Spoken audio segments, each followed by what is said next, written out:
Ang question ngayong araw ay, paano magbibigay ng posibleng wakas sa isang kwento?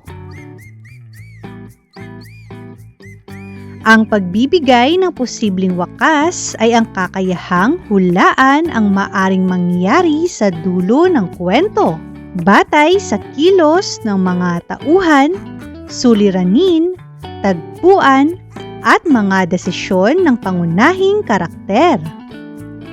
Ang mga detalyeng ito ay nagsisilbing pahiwatig upang makabuo ng lohikal at makatuwirang wakas. Halimbawa, may isang mag-aaral na si Ana na palaging naghahanda para sa pagsusulit. Araw-araw siyang nagbabasa at gumagawa ng reviewer matapos ang klase. Nang dumating ang exam, kampante siya dahil alam niyang ginawa niya ang kaniyang makakaya. Ano sa tingin mo ang magiging wakas ng kwento? Sa huli, nakakuha siya ng mataas na marka dahil sa kaniyang sipag at tiyaga. Sa isa pang kwento, si Pio ay nakagawa ng pagkakamali sa isang kaibigan.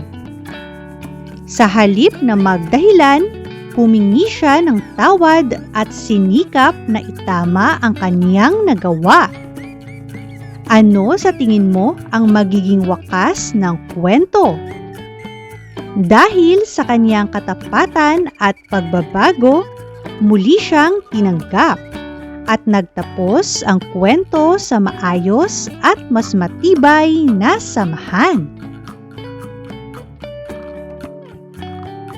Mahalagang ipaliwanag ang pangangatwiran sa ibinigay na prediksyon. Hindi sapat na sabihin lamang kung ano ang inaasahang mangyayari. Dapat ding malinaw na maipaliwanag kung bakit iyon ang posibleng wakas.